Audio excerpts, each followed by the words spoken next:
पाकिस्तान की दलाली करके सत्ता की मलाई चाटने वाले देश में कई नेता हैं, लेकिन उन सब में सबसे आगे है महबूबा मुफ्ती। पाकिस्तान की इसी दलाली के कारण विधानसभा चुनावों में महबूबा की पार्टी एक भी सीट नहीं जीत सकी, लेकिन उनके अंदर से पाकिस्तान को लेकर प्रेम गया नहीं।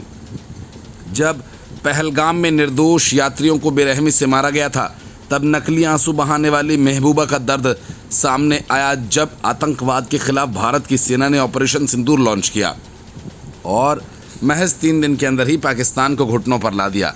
ऑपरेशन सिंदूर के कारण 3 दिन के अंदर ही पाकिस्तान को अरबों का झटका तो लगा ही, साथ ही उसके पालतू आतंकी या तो मारे गए या फिर कहीं छिप गए। ऐसे में महबूबा मुफ्ती का दर्द छलक पड़ा और कहने लगी कि दोनों देश तत्काल बातचीत शुरू करें ताकि जम्मू कश्मीर में शांति बहाल हो सके। उनका मानना है कि जब तक भारत और पाकिस्तान समर्थक बातचीत नहीं करते, तब तक कश्मीर की स्थिति और बिगड़ती जाएगी। महबूबा मुफ्ती ने कहा कि भारत एक उभरती हुई शक्ति है और पाकिस्तान आर्थिक रूप से पिछड़ता जा रहा है। दोनों को ही देशों का विनाश की ओर धकेलना बंद करना चाहिए। जम्मू कश्मीर के लोग खास तौर पर सीमावर्ती इलाकों में हर दिन संघर्ष कर रहे हैं। उन्होंने इमोशनल होकर कहा कि हमारी माँ कब तक पीड़ित रहेंगी। उन्होंने आगे कहा कि आतंकी शिविरों को नष्ट करने के लिए हमारे लक्ष्य पूरे हो चुके हैं, अब ये युद्ध बंद हो जाना चाहिए। पीडीपी अध्यक्ष ने कहा कि मीडिया झूठी कहानी क्यों फैला रहा है। प्रचार की भी एक सीमा होती है और दोनों तरफ मीडिया नकारात्मक भूमिका निभा रहा है। हम एक पूर्ण युद्ध की कगार पर हैं और दोनों के पास ही परमाणु शक्तियां हैं।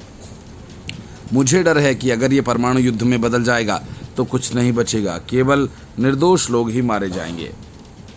महबूबा मुफ्ती ने कहा कि हमें जीने और जीने दो में विश्वास रखना चाहिए।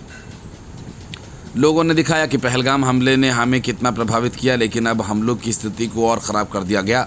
महबूबा मुफ्ती ने कहा कि जंग कोई समाधान नहीं और अब राजनीतिक समाधान का समय है। पीपल्स डेमोक्रेटिक पार्टी प्रमुख महबूबा मुफ्ती ने भारत और पाकिस्तान से एक दूसरे पर हमला रोकने की अपील की और कहा कि इस युद्ध में मासूम बच्चे मारे जा रहे हैं, आखिर इन बच्चों और महिलाओं का क्या कसूर।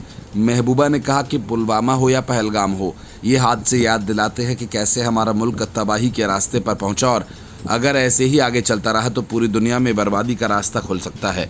उन्होंने कहा कि सैन्य कार्रवाई से बीमारी की जड़ तक नहीं पहुंचा जा सकता, इससे शांति स्थापित नहीं की जा सकती। महबूबा मुफ्ती ने कहा कि हमारा देश पूरी दुनिया में बहुत बड़ी ताकत बनकर उभर रहा है।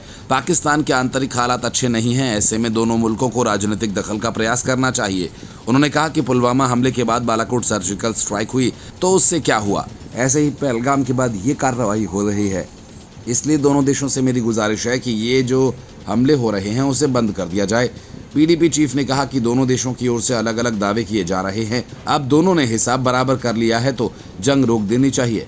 हमारे बच्चों को क्यों मारा जा रहा है, मेरे लोगों का खून क्यों बहाया जा रहा है। उन्होंने कहा कि प्रधानमंत्री नरेंद्र मोदी ने खुद कहा था कि अब युद्ध का दौर खत्म हो चुका है, ऐसे में दोनों देशों के प्रधानमंत्रियों को फ़ोन पर बात कर लेनी चाहिए।